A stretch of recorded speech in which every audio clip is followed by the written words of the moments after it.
Assalamualaikum students, welcome to my YouTube channel Yes I Can Teach। हमने अपने पिछले lecture में इंट्रोडक्शन ऑफ केमिस्ट्री को अच्छे से डिस्क्राइब किया था। आज हमने नेक्स्ट टॉपिक पढ़ना है। और next topic is branches of chemistry. So students, let's start the first branch of chemistry that is called as physical chemistry। Physical chemistry, जैसे नेम से ही जाहिर है कि फ़िज़िकल के आगे कुछ लिखा हुआ है केमिस्ट्री, तो कॉमन सेंस की बात है, हमारे माइंड में पहली चीज़ यही आएगी कि it is something related to the chemistry. So firstly you should mention that it is the branch of chemistry. जब भी आपने केमिस्ट्री की किसी भी ब्रांच को डिस्क्राइब करना स्टार्ट करना है तो आपने सबसे पहले ये मेंशन करना है कि it is the branch of chemistry.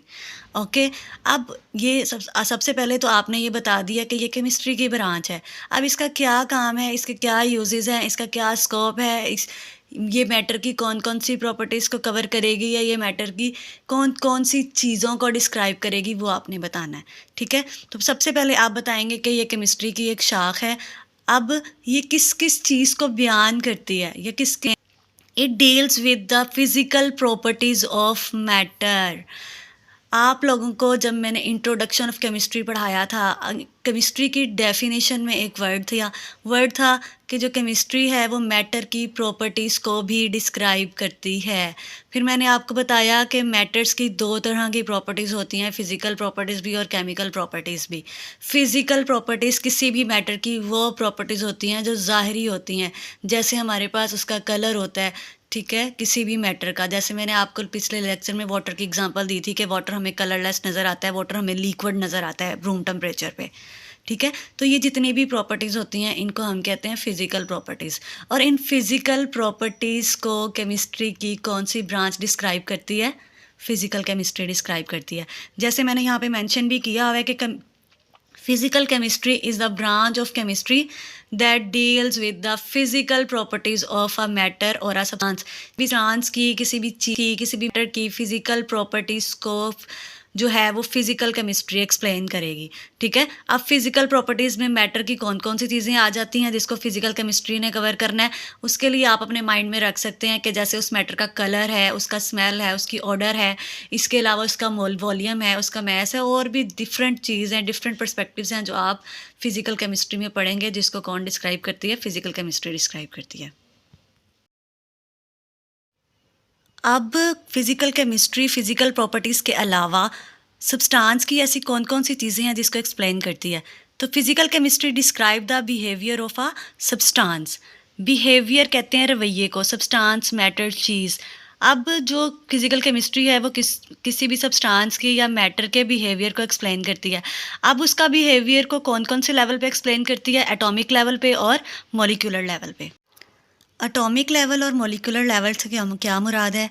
Atomic level और मॉलिक्यूलर लेवल पे जो फिज़िकल केमिस्ट्री है वो सब्सटेंस के बिहेवियर को एक्सप्लेन करेगी। अब मैं आपको थोड़ा सा एक्सप्लेन कर देती हूँ कि एटॉमिक और मॉलिक्यूलर लेवल से क्या मुराद है।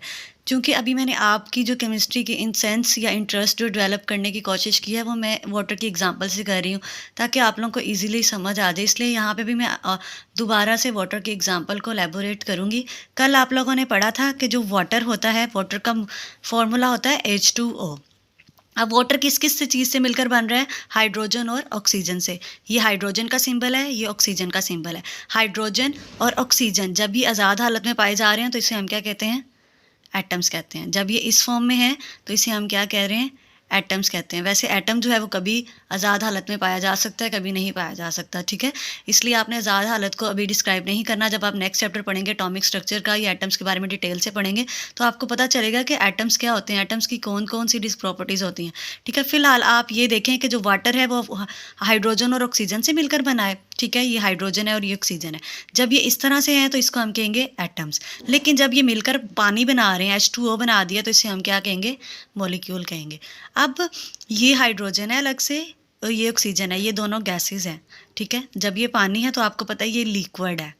ठीक है, आप पानी को तो नहीं कह सकते कि ये ऑक्सीजन गैस है या हाइड्रोजन गैस है। आप ये ज़रूर कह सकते हैं कि ये हाइड्रोजन और ऑक्सीजन से मिलकर बना है, लेकिन इस हालत में, इस कंडीशन में आप ये नहीं कहेंगे कि ये हाइड्रोजन गैस है या ऑक्सीजन गैस है। यहाँ पे ये हाइड्रोजन गैस है, ये ऑक्सीजन गैस है। ठीक है, एटम्स की अपनी प्रॉपर्टीज़ होंगी, मॉलिक्यूल्स की अपनी प्रॉपर्टीज़ होंगी। अब ये चीज़ें हमें किसने बताई हैं? ये हमें फिज़िकल केमिस्ट्री ने बताई हैं। जब आप केमिस्ट्री को आगे डिटेल से पढ़ोगे ना, तो उसमें आप लोग जब फिज़िकल केमिस्ट्री के चैप्टर्स पढ़ेंगे तो उसमें आपको डिटेल से समझ आ जाएगी कि कौन सा एटम्स का लेवल है या कौन सा मॉलिक्यूलर लेवल है, ठीक है, जिसको फिज़िकल केमिस्ट्री एक्सप्लेन करती है, ठीक है। इसी तरह नेक्स्ट एग्जांपल मैंने कोट की हुई है सोडियम क्लोराइड की, नमक को। नमक जो हमारे पास टेबल सॉल्ट होता है घर में, जो हमारे फूड में यूज़ होता है, ठीक है, जिसे हम कहते हैं, जिसका केमिकल नेम क्या है? सोडियम क्लोराइड, ठीक है, और उसका फॉर्मूला क्या है? NaCl। अब Na किसका सिंबल है? सोडियम का। क्लोरीन किसका सिंबल है? Cl किसका सिंबल है? क्लोरीन का। सोडियम और क्लोरीन मिलके क्या बना रहे हैं? नमक बना रहे हैं, ठीक है। अब नमक को तो आप नहीं कह सकते ना कि ये सोडियम है, हम नमक को तो हम कहते हैं ये नमक है, ठीक है। अब सोडियम की अपनी प्रॉपर्टीज़ हैं, क्लोरीन की अपनी प्रॉपर्टीज़ हैं, सोडियम क्लोराइड की अपनी प्रॉपर्टीज़ हैं, ठीक है। ये एटम्स हैं, ये क्या है? मॉलिक्यूल है, ठीक है। तो अब ये भी मैटर है, ये भी मैटर है, ये मैटर डिफरेंट फॉर्म में है, ये मैटर डिफरेंट फॉर्म में है, ठीक है। ये चीज़ों ने आपस में रिएक्शन करके डिफरेंट मैटर्स बना दिए हैं, इसलिए अब इन एटम्स की प्रॉपर्टीज़ डिफरेंट, सोडियम और क्लोरीन की अपनी प्रॉपर्टीज़ हैं, सोडियम क्लोराइड की एक अलग प्रॉपर्टीज़ हैं।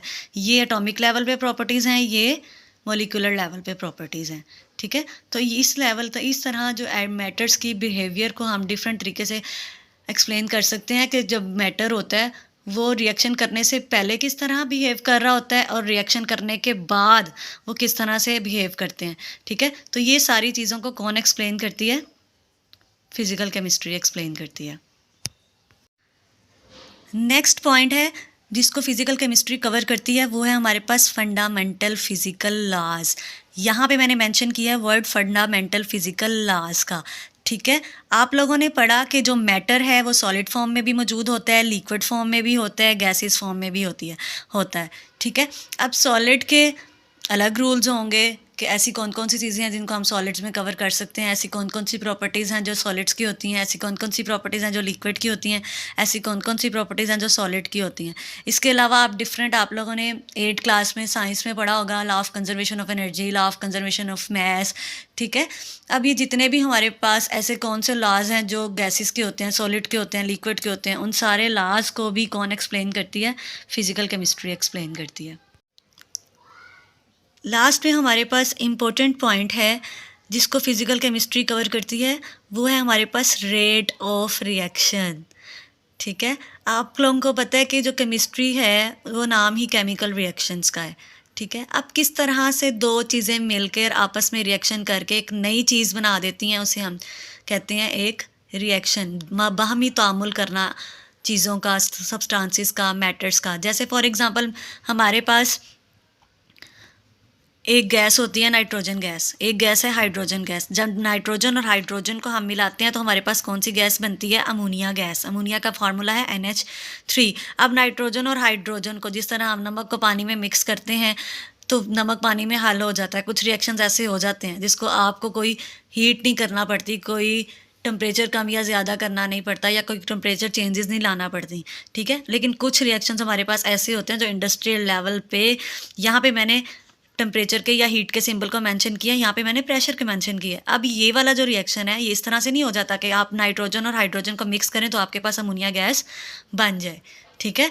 इसके लिए हमारे पास स्पेसिफिक टेम्परेचर हमें प्रोवाइड करना पड़ता है, स्पेसिफिक प्रेशर देना पड़ता है, तभी जाके नाइट्रोजन हाइड्रोजन के साथ रिएक्शन करता है और हमारे पास अमोनिया गैस बनती है। अभी तक आप लोगों ने पहले 8th क्लास में यह पढ़ा था रिएक्शंस वाले चैप्टर में कि हमारे पास दो तरह की चीज़ें होती हैं, एक होता है रिएक्टेंट्स, एक होते हैं प्रोडक्ट्स। रिएक्टेंट्स वो सब्सटेंसेस होते हैं जो रिएक्शन में टेक पार्ट कर रहे होते हैं, जो रिएक्शन में हिस्सा ले रहे होते हैं, उन्हें हम क्या कहते हैं? Reactants.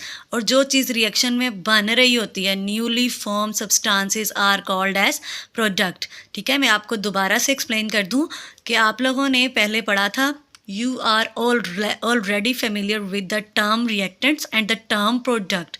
Reactants are those substances which take part in a chemical reactions, and product are those substances which are newly formed in a chemical reaction. ठीक है, तो वो हमारे पास रिएक्टेंट एंड प्रोडक्ट है। अब ये रिएक्टेंट्स किस तरह से आपस में कंबाइन करके एक नई चीज़ बनाएंगे, ठीक है, ये होगा अब कितनी स्पीड से नाइट्रोजन और हाइड्रोजन एक दूसरे के साथ रिएक्शन करेंगे, मैंने वर्ड यूज़ किया है स्पीड का। अब इसी स्पीड ऑफ रिएक्शन को ही तो हम कहते हैं रेट ऑफ रिएक्शन, ठीक है। जैसे फॉर एग्जांपल आप इसको इस तरह भी समझ सकते हैं कि अगर आप चीनी को पानी में हल कर रहे हैं तो आप लोगों को एफर्ट करनी पड़ती है, आप लोगों को स्टीरर के ज़रिए उनको मिक्स करना पड़ता है चीनी को, तभी वो जाके इसके अंदर हल होती है, ठीक है। जितनी ज़ोर से आप स्टीरर मूव करते हैं उतनी जल्दी शुगर जो है वो वाटर के अंदर डिज़ोल्व होती है। अब वो जितनी जल्दी उसके अंदर हल हो रही है वो उसकी स्पीड है कि किस तरह जो शुगर है वो पानी के अंदर हल हो रही है, ठीक है। तो इस तरह कितनी स्पीड से नाइट्रोजन और हाइड्रोजन एक स्पेसिफिक टेम्परेचर पे मिलते हैं आपस में, ठीक है। इन ये दोनों कितनी स्पीड से आपस में रिएक्शन करके ये चीज़ बनाएंगे उसे हम कहेंगे रेट ऑफ रिएक्शन। तो इस रेट ऑफ रिएक्शन को भी कौन सी चीज़ एक्सप्लेन करती है, फिजिकल केमिस्ट्री एक्सप्लेन करती है। अब यहाँ पे मैंने एक वर्ड मेंशन किया, optimise the condition of reaction. Optimise the condition का मतलब ही यही है कि आप लोगों को मैंने यहाँ पे ऑलरेडी एक एग्जांपल वैसे ही कोट की है। यहाँ पे मैंने वाटर को क्यों नहीं कोट किया, क्योंकि यहाँ पे मैंने आपको एक चीज़ को एग्जाम्पल करना था, optimise the condition of reaction, ठीक है। तो ऑप्टिमाइज द कंडीशन का मतलब ये है कि रिएक्शन कंडीशन हमारे पास इंडस्ट्री में जितने भी रिएक्शंस होते हैं तो हमें उसके लिए रिएक्शन कंडीशंस को मेंशन करना पड़ता है, रिएक्शन कंडीशन को मेंटेन करना पड़ता है, ठीक है। अब रिएक्शन कंडीशंस में क्या क्या आ जाता है, आपका एनवायरनमेंट आ जाता है, आपका टेम्परेचर आ जाता है, आपका प्रेशर आ जाता है कि आप उस रिएक्शन को कितना टेम्परेचर प्रोवाइड कर रहे हैं, कितना प्रेशर प्रोवाइड कर रहे हैं वो चीज़ बनाने के लिए या वो रिएक्शन करवाने के लिए। तो इस चीज़ को हम कहते हैं optimise the condition of reaction, ठीक है। तो सो एट द लास्ट आप लोगों ने इसमें याद क्या करना है, आप लोगों ने स्टूडेंट्स इसमें बस ये याद करना है कि जो फिज़िकल केमिस्ट्री है वो 3-4 चीज़ों को एक्सप्लेन करती है। एक चीज़ कौन सी, फिज़िकल प्रॉपर्टीज़ ऑफ मैटर को एक्सप्लेन करती है। दूसरा वो सब्सटेंसेस के बिहेवियर को एक्सप्लेन करती है, कौन कौन से लेवल पे, एटम एटॉमिक लेवल पे और मॉलिक्यूलर लेवल पे। उसके बाद आप लोगों ने मेंशन करना है कि जो फिज़िकल केमिस्ट्री है वो फिज़िकल लॉज को भी एक्सप्लेन करती है, ठीक है। एंड फर्दर मोर जो फिज़िकल केमिस्ट्री है वो रेट ऑफ रिएक्शन को और रिएक्शन कंडीशन को एक्सप्लेन करती है। ये 4-5 चीज़ें हैं जो बस आपने एक्सप्लेन करनी है। बाकी ये जो एग्जांपल्स हैं वो मैंने आपको समझाने के लिए बताई हैं। अगर आप लोगों को आज की वीडियो पसंद आई हो तो मेरा यूट्यूब चैनल सब्सक्राइब करें, लाइक करें और शेयर करें। अपना बहुत सारा ख्याल रखिएगा। अल्लाह हाफिज़।